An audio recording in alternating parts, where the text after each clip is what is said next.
finishes and factions catching action. And welcome one and all to not just Finishes and Factions does Monday Night Raw, but welcome to the beginning of WrestleMania week. And what a WrestleMania week we started out with. We had Raw come to us from Sac City, Sacramento, California, in the Golden One Center, and they had 14,158 fans in attendance, plus the millions and millions around the world tuning in for what has to be the busiest and best week for any wrestling fan out there. Now, my name, of course, is Adam. I am your host this evening. Unfortunately, I am doing this on my own, but I will try to make this as entertaining as we can, as I record this, 4 days away from the beginning of WrestleMania, and we're here to talk about the final Monday Night Raw before the show of shows. So, enough of the fanfare. Let's crack straight in. Now, we started off with a VT recap of last Monday night, which was, and this centered on Jey Uso, WrestleMania main event, Jey Uso, and his promo that he cut on Gunther in the middle of that ring. Now, we covered this all in last week's episode. Basically, the general gist of it was that Jey he doesn't fear Gunther anymore. He doesn't want. He's ascended to a higher plane of some kind where he does not fear the Ring General.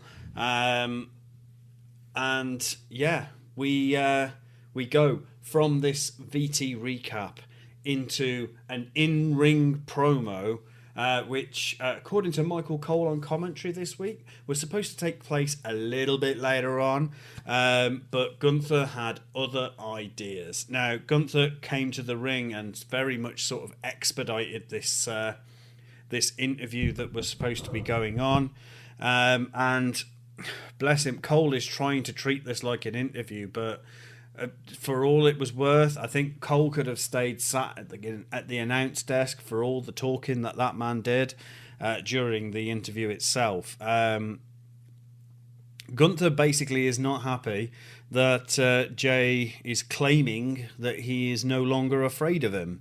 He thinks he's very much inside of old Uso's head, and yeah, it's a case that, I mean, yeah, that Gunther has had Jey's number for months and months and months. This predates his victory at Royal Rumble or anything like that. Gunther has very much had his number, and that is how he's played it up to this point. But in Gunther attacking Jimmy Uso a few weeks ago, leaving him a bloody mess in the middle of the ring, you're not getting the same yeet Jey Uso that we had so many times in the past. Apparently a lot of people have been saying that Gunther's out of control. Gunther, he's not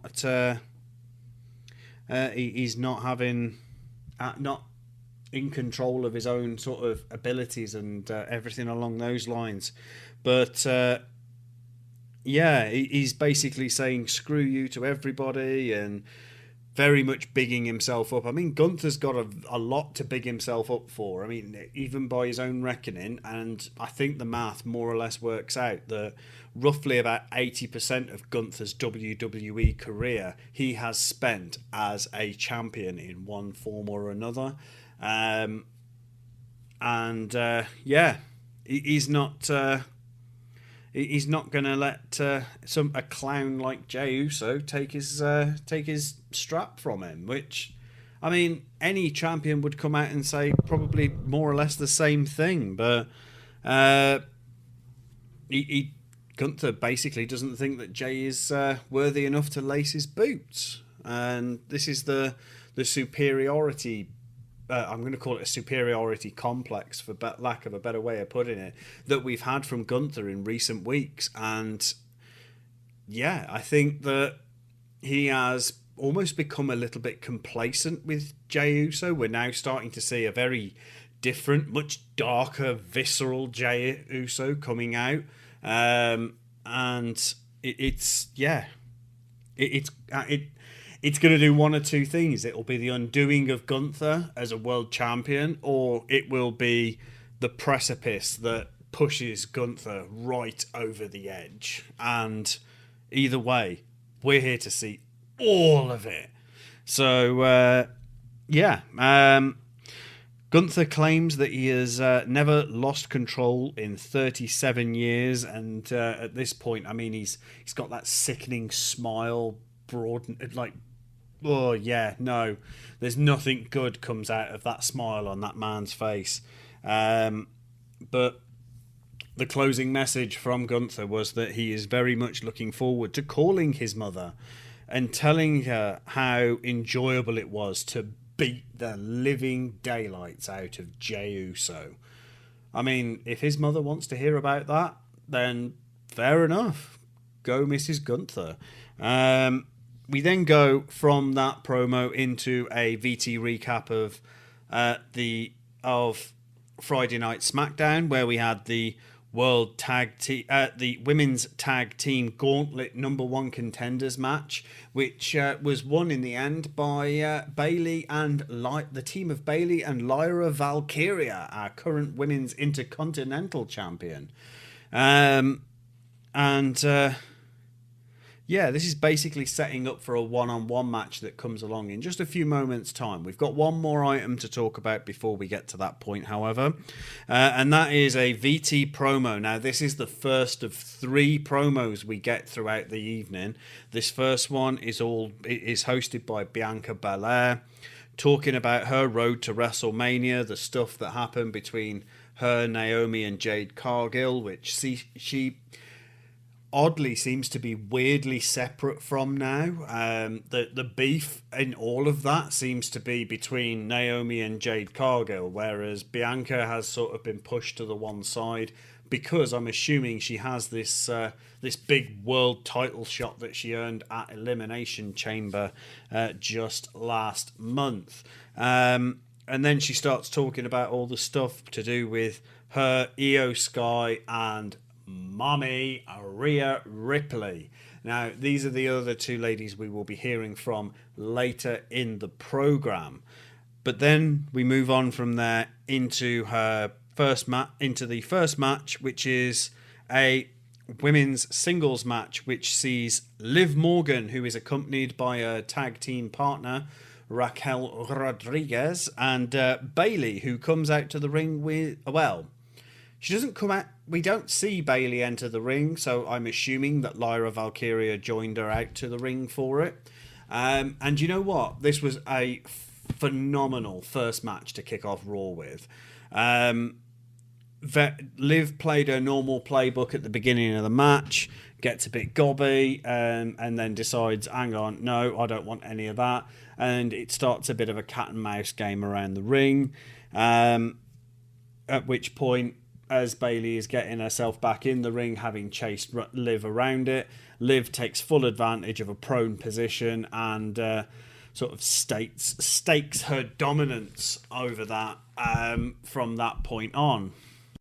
Now, those who have heard the podcast before or even spoken to me in person will know that I am a big Liv Morgan fan. That woman is hotter than lava. And there is one tiny little gripe I have with her.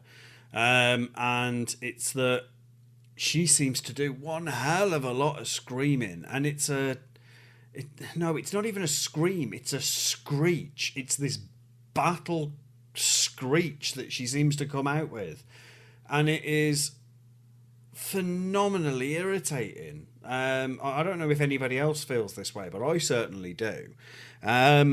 But yeah, she ends up at one point, the ref doing his job and doing a remarkable job, I must say.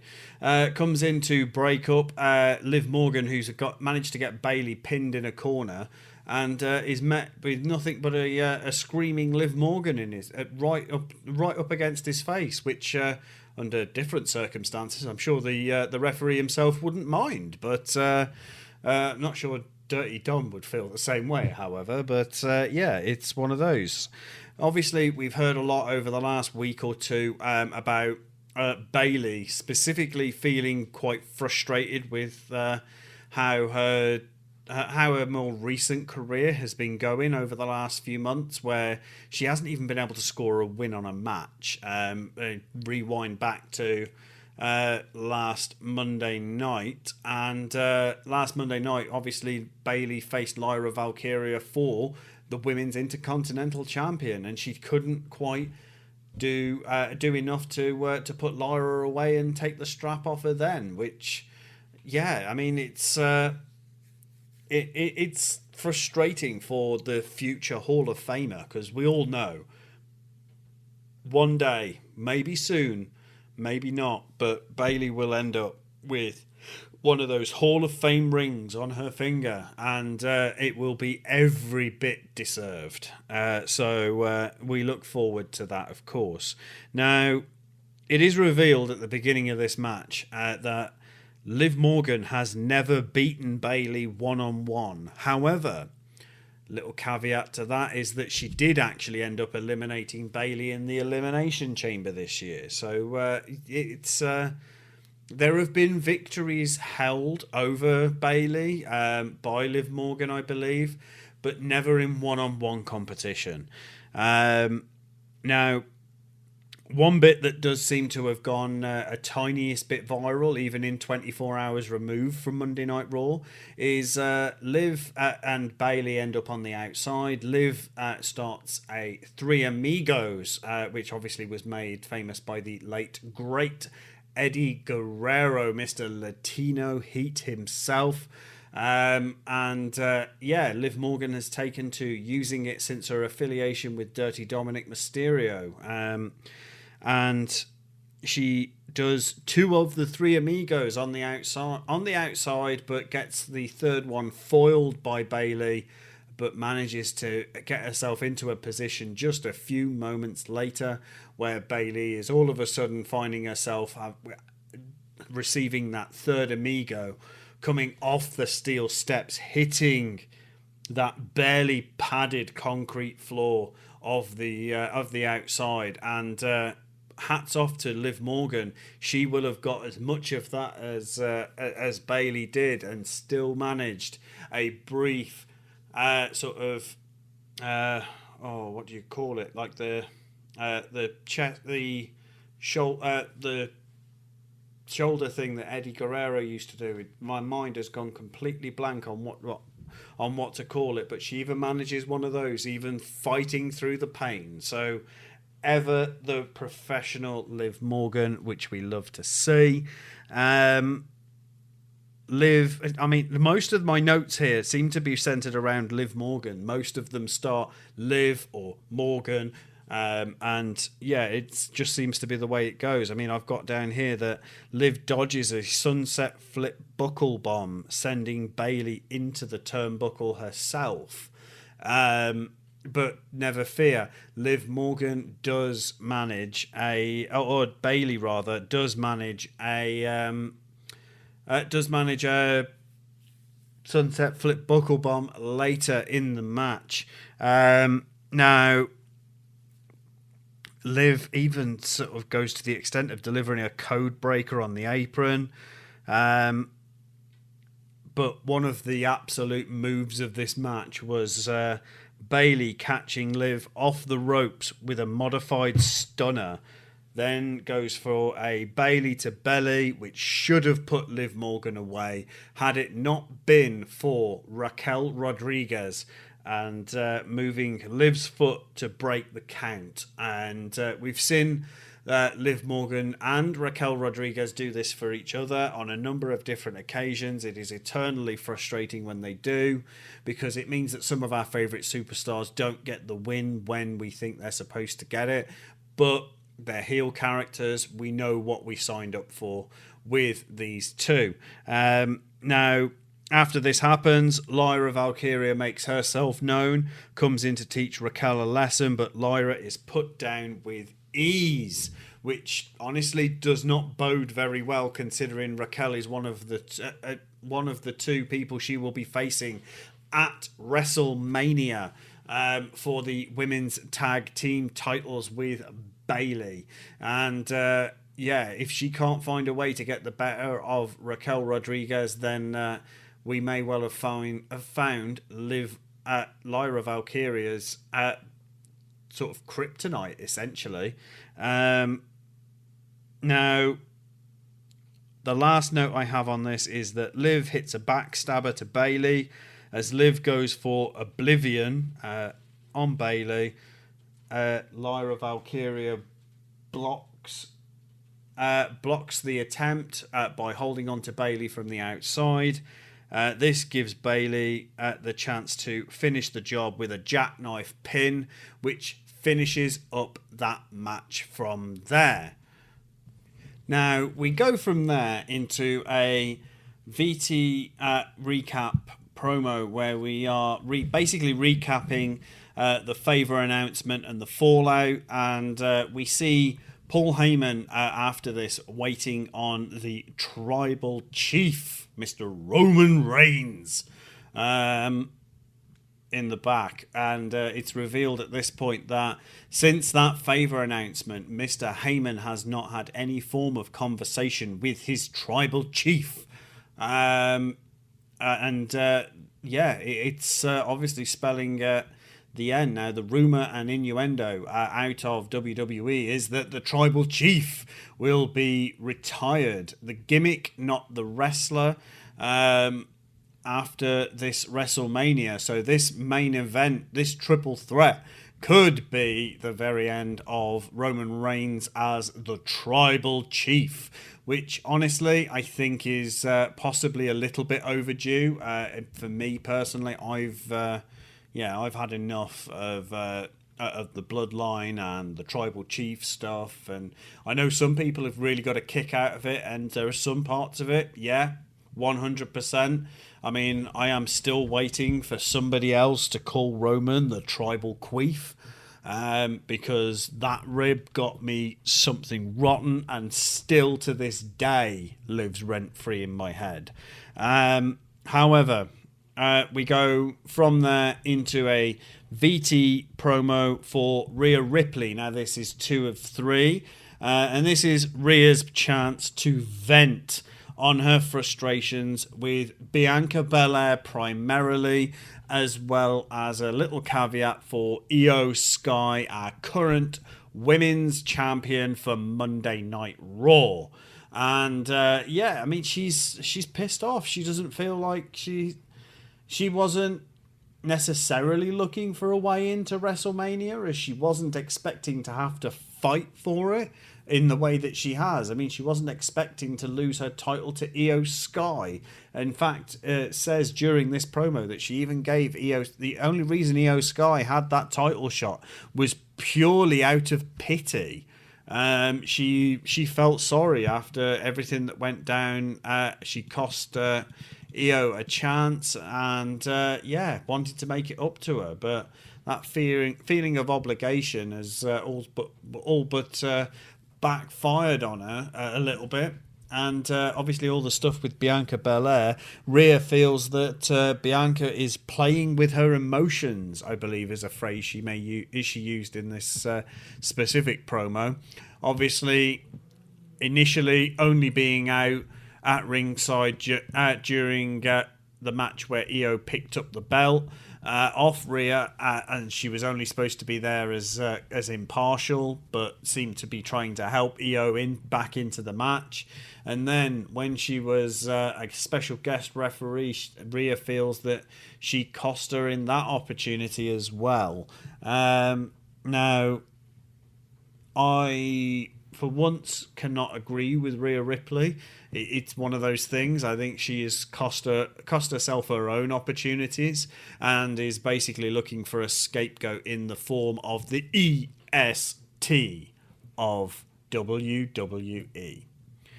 Now, we went from there into a men's singles match, which sees Rey Mysterio with the rest of the LWO versus Julius Creed with his tag team partner Brutus Creed, as well as Ivy Nile and Chad Gable there on the outside. The only person who was not present during this match, or at least at the beginning of this match, was El Grande Americano, or as anybody who's ever been into a coffee shop in the UK knows, a large black coffee.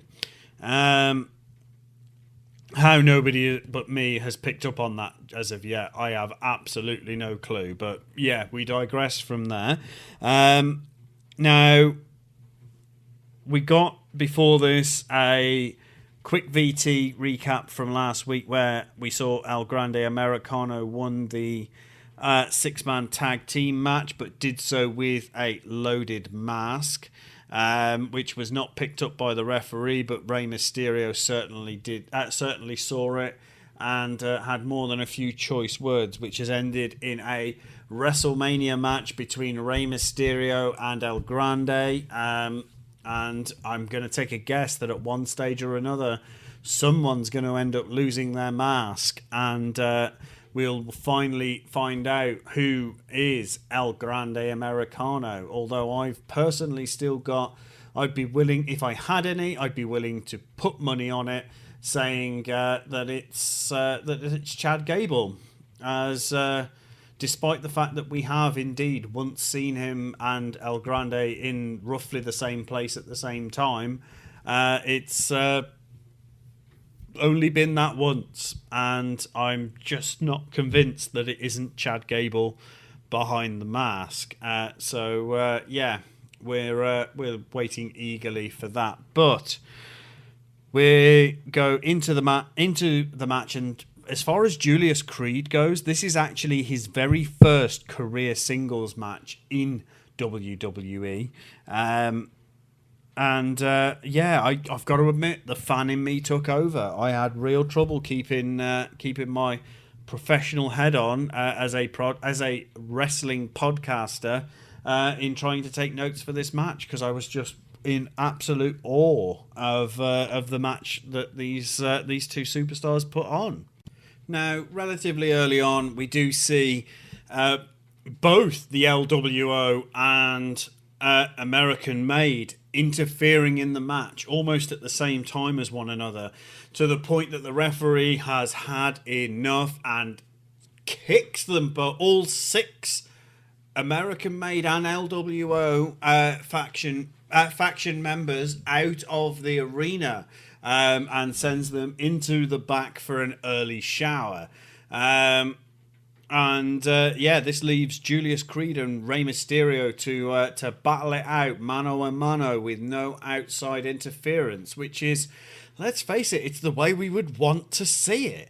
So the next thing that I've got out of this was that Rey Mysterio they referred to it as a baseball slide, and I can really understand why they called it a baseball slide, but normally when we see wrestlers do a baseball slide, it's feet first, not face first, as tactically not the best move in the world to do. So yeah, I'm going to continue to call it a baseball slide on this occasion, because it did facilitate what Julius Creed did next, which was catch Rey Mysterio in this baseball slide, and manages to hold him up in a suplexable position, and walks around the ring, up the ring steps, and only when Rey Mysterio gets to within grasping distance of the ropes themselves does he manage to free himself of that position, because it was honestly, I mean, Rey Mysterio is not a big guy, but I can imagine the guy's dense. Like he's probably he's not going to be a light fucker at all. Despite how that man flies through the air, making birds jealous. Now,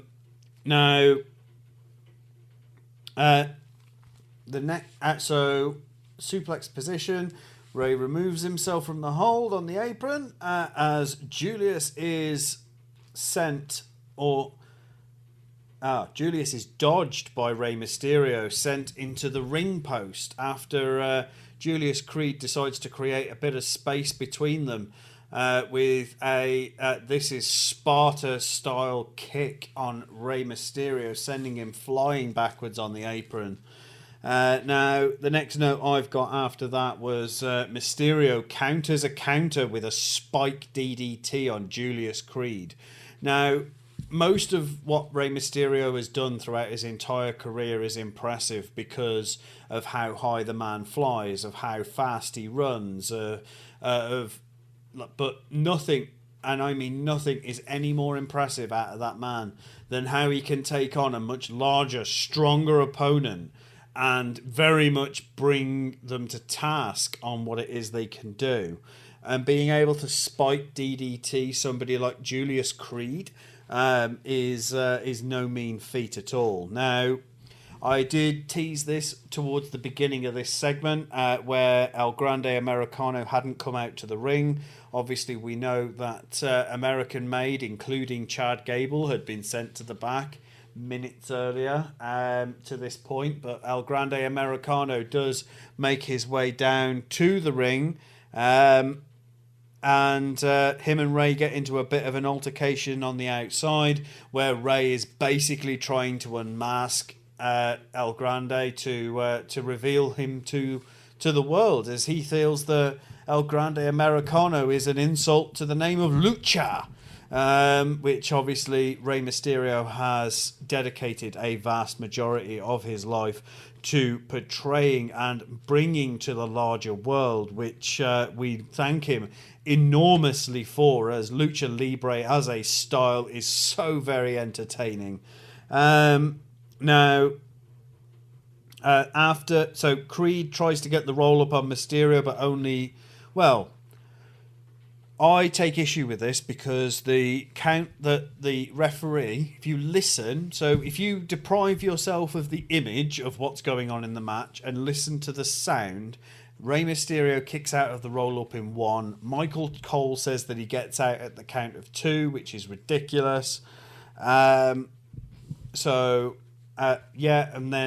Mysterio drives Julius into the ring ropes, which sends El Grande flying off the apron. Ray hits the 619 to win the match, as El Grande then decides to sneak attack Ray and drops the rest of the LWO, who come out after the match to try and help Rey Mysterio with El Grande, as it is revealed that El Grande Americano still has that loaded mask. And he basically, when we say loaded mask, if you've missed it already, he puts a steel plate. We are told it is we're not going to describe the metal. It is a metal plate. Now, whether that's aluminium, steel, iron, whatever the hell it is, metal don't bend. Metal that thick doesn't bend easily, and is certainly unforgiving. So having a headbutt dropped on you where that person has got a forehead of metal, or a plate of metal on his forehead is not going to be pleasant for either person, but the person on the receiving end definitely gets the worst of it. And after that match, we go into a rare VT promo from our Raw Tag Team Champions, the War Raiders, who are basically addressing the New Day on what happened during their last match. As we saw, I believe it may have been last week, where not only were the New Day coming after the War Raiders tag team titles, but they were coming after what looked like poor Eric's career, maybe even his life, trying to damage his neck further, as they have both, Eric and Ivar, come out of neck surgery, which has ended other wrestlers' careers before now. Now, the basic gist of the War Raiders VT, other than calling the New Day cowards, was that they're not promising a match at WrestleMania. They are not promising a fight at WrestleMania. They are promising war, which somebody called the War Raiders, not entirely unsurprising. But still, following directly on from that, we see none other than Jackie Redmond, who manages to catch the New Day playing, well, they described it as Clash of Clans WWE crossover, which is an event that Clash of Clans have at the moment. I haven't played it myself, but it's WWE related. I'm sure it's amazing. But New Day feel like they are constantly at war, well, they say they are constantly at war, but not before admonishing poor Jackie for her lack of etiquette in terms of interrupting somebody while they're gaming. I mean, as a fellow gamer myself, I can sort of understand it, but that doesn't necessarily mean that you stop poor Jackie Redmond from doing her job, Kofi and Xavier. Now, I will be honest, I was impressed by Xavier Woods this week in this promo, as it's not... I don't think... With the first run of the New Day, the face New Day, we didn't really get much of an opportunity to see much of Xavier Woods apart from a trombone playing, unicorn penis wearing goof, basically. And since the loss of Big E and their heel turn, Xavier Woods has really sort of taken the reins and really taken the mantle. And it's nice to see him get something, because up to this point, I really don't feel like he's had anything other than riding the coattails of Kofi and Big E. Now, some might say that this is only to be expected. His tag team partner is out and he should be doing things like this. But I'm still going to give credit where credit's due. Xavier Woods hasn't had as much time on camera since him and Paige last did a video together. Now, I promise we won't make as many Paige porn jokes as we seem to do when it comes to Xavier Woods, but this is the thing, is that he needs to now give us something to remember him by, rather than being, one of two dicks in a page. Anyway, so New Day are basically saying in this promo that they are ready to reascend the mountain. They are ready to go back up to the tippy top of Raw's tag team division. And they just feel like I very much got the impression that they feel like they've got something to prove to the rest of the people, the rest of the wrestlers in the locker room, as apparently they've been getting teased and all the rest of it. Which, I can probably sort of see. Some of the stories I've heard about the boys and all the rest of it is, no matter what age you live in, that is always going to be what defines the wrestler and the wrestling era for it. Now, from there, we went into another VT. This was a Hall of Fame promotional video, and I still haven't quite figured out why they're using old matches, but getting to relive this match in particular was absolutely amazing.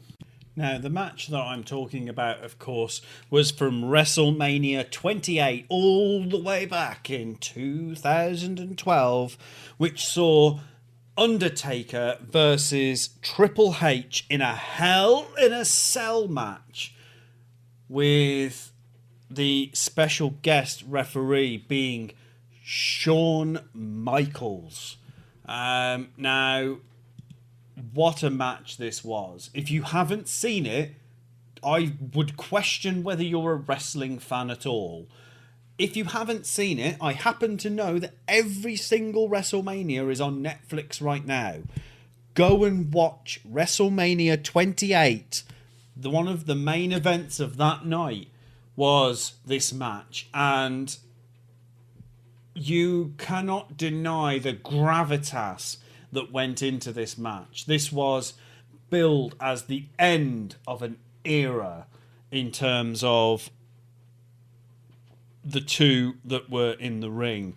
Now, I'm not going to spoil anything about the match by talking about it in great detail, as much as the wrestling fan in me wants to, because I remember watching this match, and if I remember correctly, I'm pretty sure the ending brought tears to my eyes.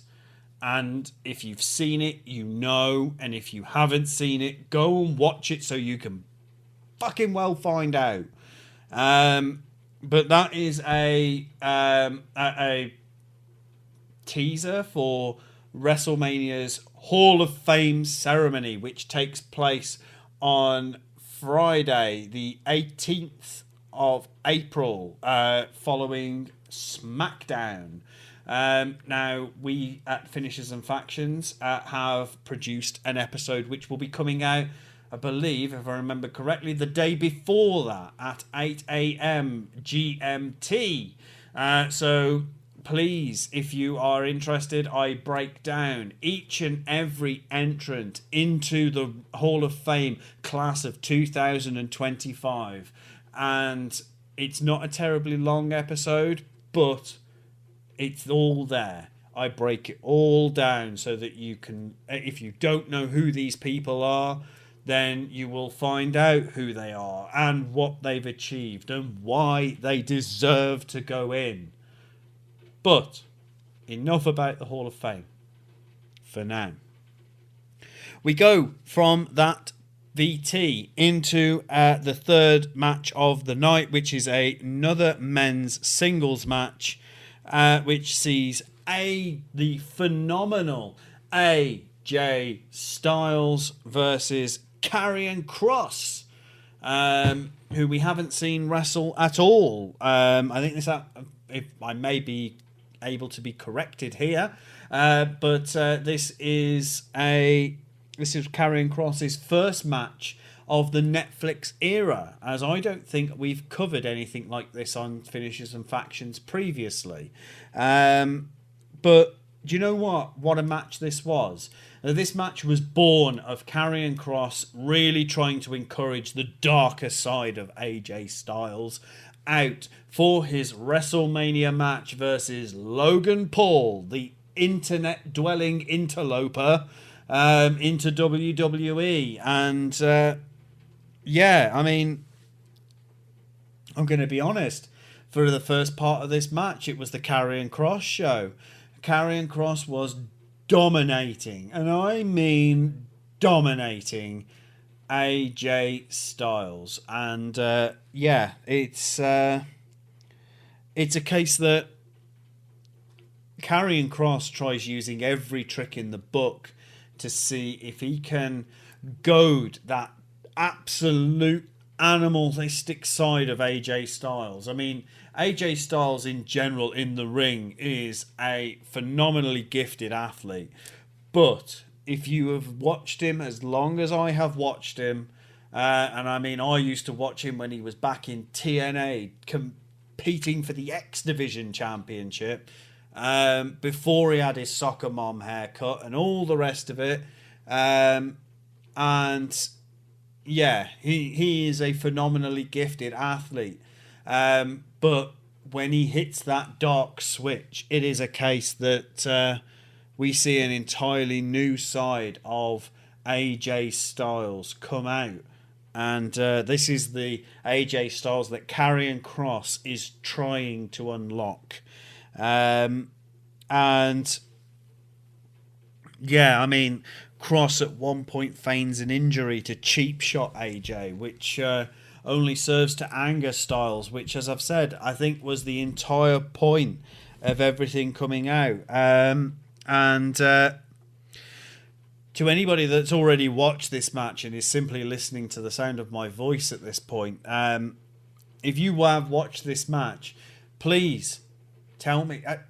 It can't just be me who saw once that phenomenal forearm was geared up, once Karrion Kross knew what was coming, you saw the look of acceptance cross his face. That was the look of a man who'd done the job he went out to do. And that is the impression I got from that match. Now, after this, Logan Paul makes an entrance into the arena, claiming to come out to congratulate AJ on his win, as well as ragging on the crowd of Sacramento, who do not take kindly to Logan Paul's presence, as pretty much all of us don't, realistically. Now, let's see. Paul comes out to introduce his own VT that he has created, which is basically all about himself being anything but humble, which is what apparently he is, according to his own rhetoric. And after we watch this complete drivel, AJ says that he's good to go with Paul right now. Who needs to wait for WrestleMania? Let's go!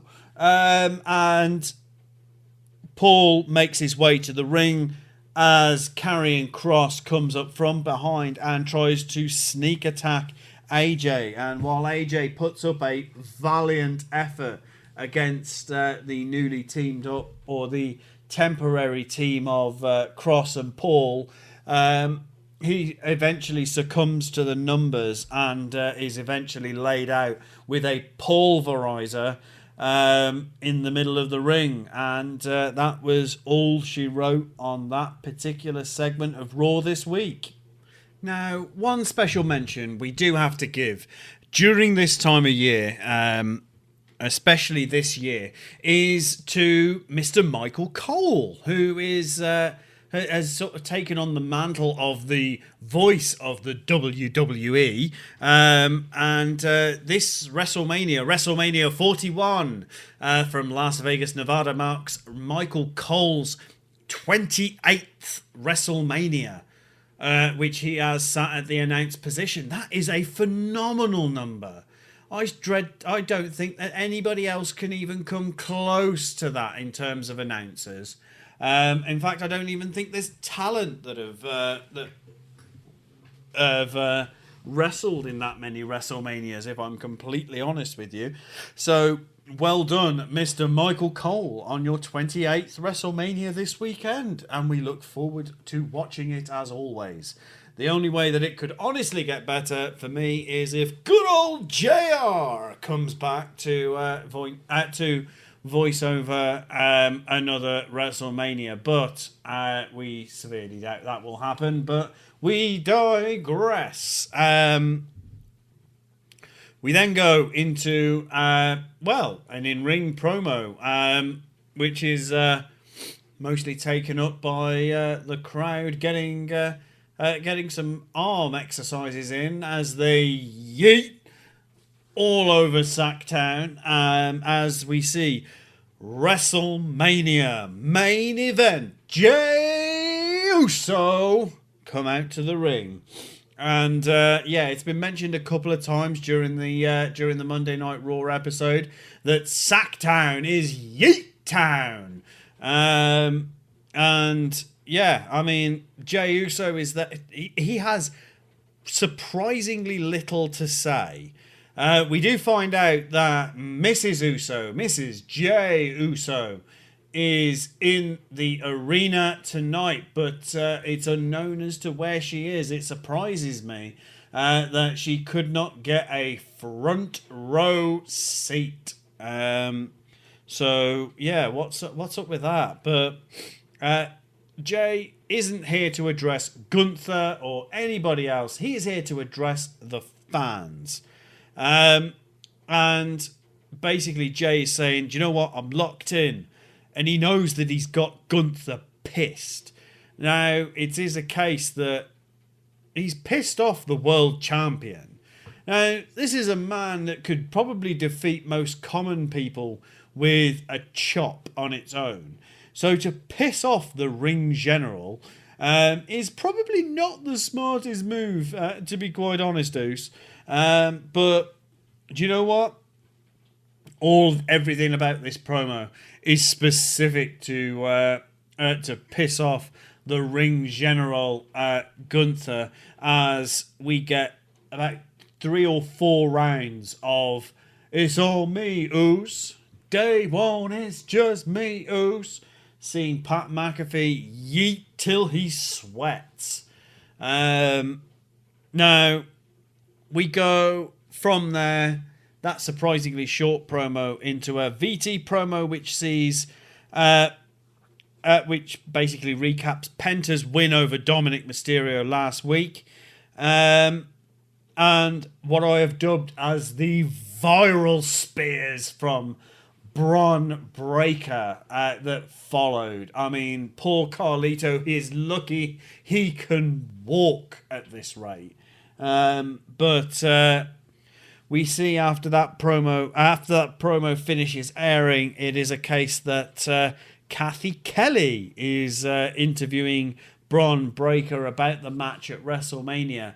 And before Bron Breakker can really get many words out, if any, the Judgment Day completely lay waste to him, leaving him in an absolute heap, which is only really going to settle to piss off Bron Breakker. And there are lots of people in the WWE you don't want to piss off. I think Bron Breakker sits pretty close to the top of that list, if we're honest. Now, this feeds into our main event of the evening, which is another men's singles match, which sees the always impressive Penta versus Finn Balor. Now, this match, I'm going to be honest, actually, was this the main event? I've got to double check myself. No, it was. It was the main event match of the evening. Now, things have obviously been heating up in the men's Intercontinental Championship matches, especially now that we know that for the first time ever in WrestleMania history, the Intercontinental Championship is being defended in a fatal 4-way position. And again, never before have we seen the IC title being defended in a fatal 4-way position at WrestleMania. We have to make that distinction. So, yeah, I mean, Penta has now been here long enough to know that you do not let Judgment Day get a foothold in, and like the ever adaptable superstar that he is, Penta gets the drop on Balor as soon as he hits the ring, which is probably the best way to deal with it, if I'm completely honest with you. Now, again, I really enjoyed this match. The fan in me got sort of in the way a little bit, and I was just sat watching the match like nothing on earth. So, I've got a few notes from it here. Penta basically shushed the entire crowd, got everything silent for an absolutely echoing chop to Finn Balor. Balor responded to this a little while afterwards with a superplex to Penta, and Penta then answers this again little ways down the line with a backstabber and hits the sacrifice, which I think they make don't get me wrong, I fully believe that the sacrifice hurts like fuck, but I do think that commentary possibly oversell it just a little bit. Fully understand where they're coming from, where it'll sort of get to a point where if it's done in the right way, it could certainly dislocate a shoulder. But yeah, it's one of those. I think it's been overhyped just a touch. But as Penta was in control, looking to end it, we see Dom and Carlito come to ringside to give Finn the opening or to give Finn an opening as Finn has Penta in the position for the coup de grace. We see we hear Bron Breakker's music hit as the dogs in the yard start, just going absolutely nuts. Bron Breakker, obviously, before the match, was set upon by Judgment Day and did not take to this very kindly. Now, poor Carlito seems to have found himself in a bit of a deja vu position as he finds himself at the foot of the entrance ramp, right in Bron Breakker's crosshairs. But this time, we can say a lot of things about Carlito. We cannot call him daft by any measure. As Bron is making his way down to the ring, Carlito thinks, "Nah, fuck this, mate, I'm off," and apparently runs over the ring, over the announce desk, and hides under the announce desk, very nearly apparently breaking Michael Cole's leg. Inverted commas, as I realise this is an audio file, not a video, and you can't see me when I use inverted commas. Now, the match ends up getting called a no contest as when Bron Breakker misses the opportunity at Carlito, decides to take out Finn Balor instead. And the minute that he took out Finn Balor, it was all called a no contest. So, I mean, it's a lot of physicality with not a lot of promo skills from Bron Breakker, and I wonder how sustainable that character is going to be unless they can widen his character development a little bit, as I feel that a lack of an ability to cut an effective promo can sometimes limit a superstar's stardom when looking to go a little bit further. We've seen superstars with phenomenal promo ability and very little in-ring ability get a lot further than superstars with in-ring ability over promo ability. So it's all about how you market yourself at the end of the day. But yeah, at the end of it all, Penta is the one who is left standing tall in the ring as we go into Wrestlemania and see those four gentlemen duke it out over the IC title. Will Bron Breakker walk out of Wrestlemania an intercontinental champion, or will we see it fall to either Finn Balor, Dirty Dominic Mysterio, or see his very first title reign of Penta? We will have to wait and see, of course. Now, coming out of the main event match, we come to the last of the trilogy of VT promos for the Women's Championship match. And we save the champion for last in this case, as we see Io Sky cut an entire VT promo in nothing but Japanese.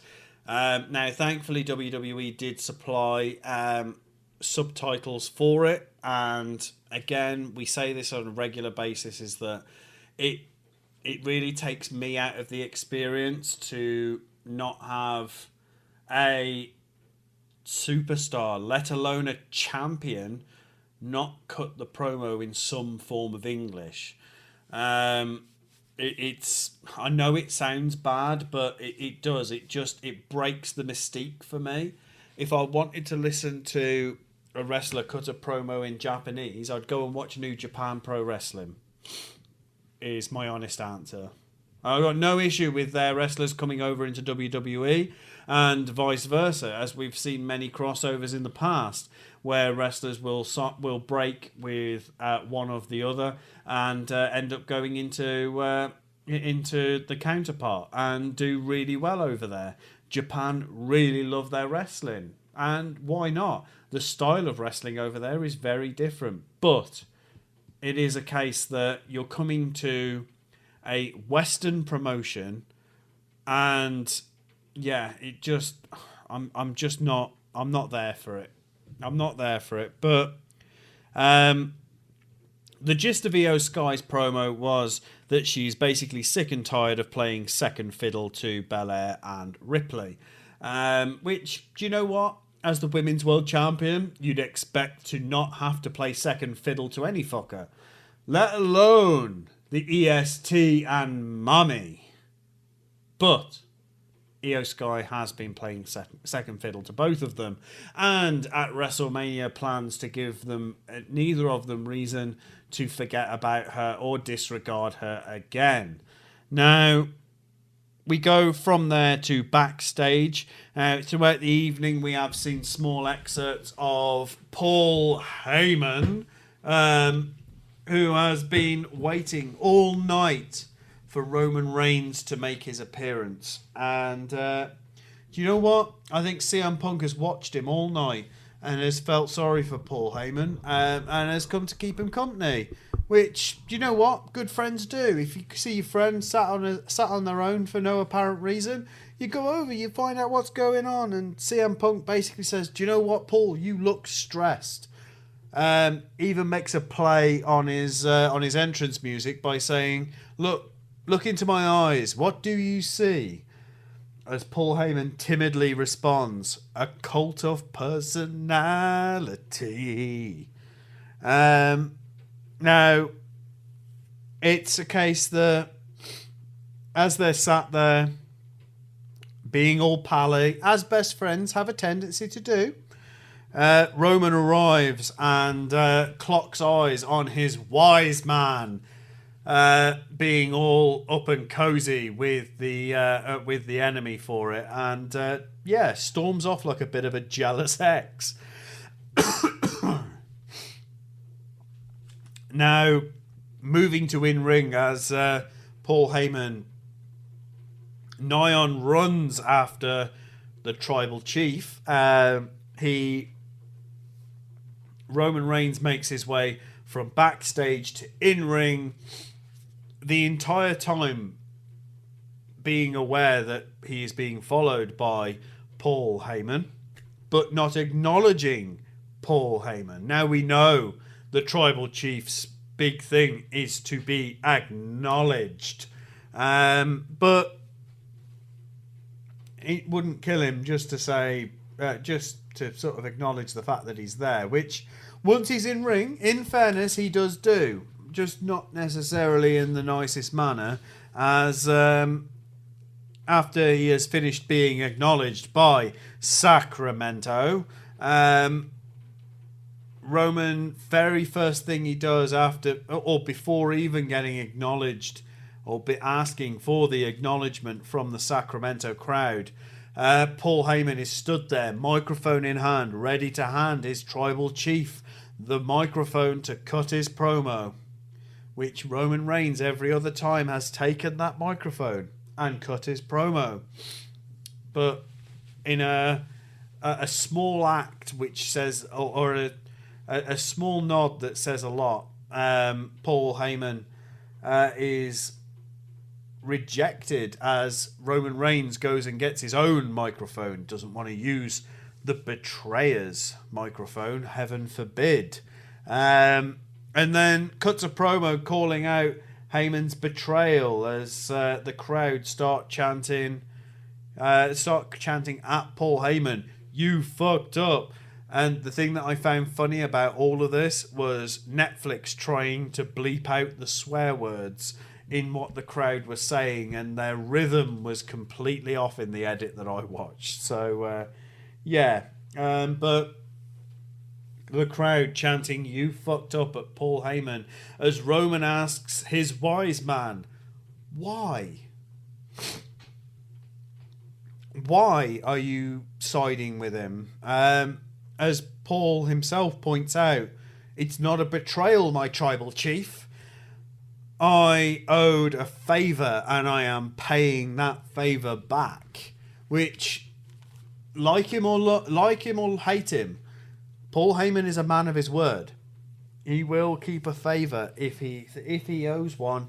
He will repay that favour in the manner in which he is expected to, even to his own detriment, which we are seeing here, of course. Now, Roman takes all of this in his stride and basically continues on. Well, the only one in this favour transaction that feels like they're getting screwed here is me. Why should I, the tribal chief, who doesn't owe anybody a favour, has never asked for a favour, why is it that I am left footing the bill for a favour that I didn't ask for, that I didn't need, or anything like that?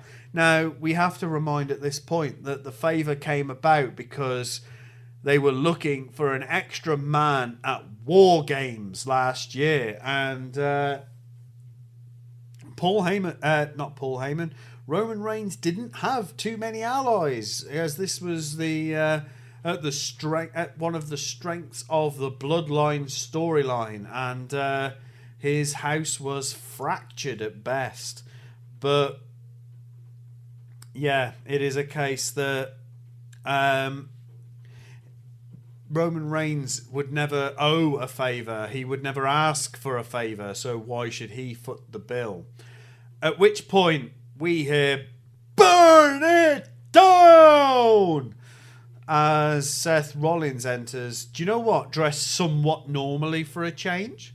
I was actually quite pleasantly surprised to see him dressed somewhat normally. Not going to say he was completely normal in it, because he wasn't. But yeah, so Seth begins by basically telling Roman that you're starting to come into the light. You're starting to see how I've been saying things and how I've been telling this story, but you're missing a piece. You're missing something that I know about that you don't, and being very sort of evasive with the tribal chief, which I don't think Roman really appreciates. Speak to him straight and you'll get a straight answer. Speak to him in riddles and you'll still get a straight, but it'll be a left hand straight. But Seth says that this triple threat is the most important in WrestleMania history, and possibly the history of the WWE, as the winner gets to define what the future of WWE looks like.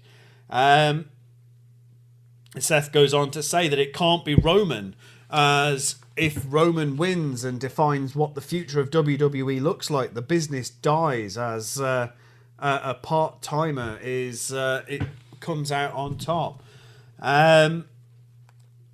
And says that it can't be Punk, as we'll then be left with a flood of Punk clones who pick up who take their ball and go home and go and sign with another promotion when things get a little bit tough, and then come back 10 years later to feed off the scraps of the hard-working stay-hards that have been there all this time.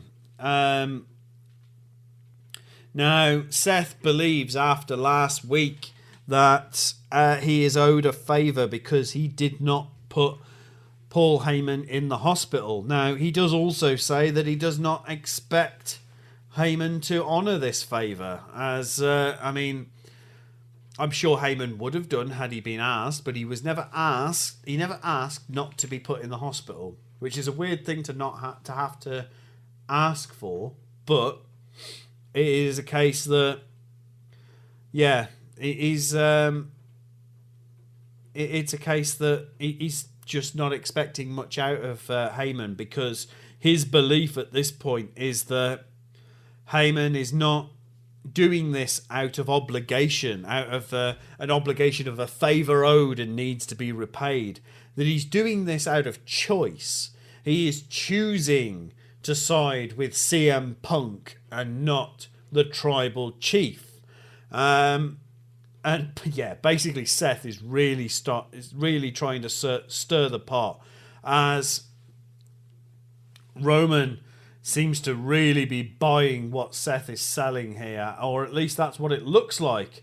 As Reigns all of a sudden turns around and attacks Seth, then shoves away the wise man, which triggers the entrance of the Second City Saint CM Punk to come and save his best friend. Now, as CM Punk took care of Reigns and then turns around to check on Heyman, he's there like, mate, are you okay? You okay?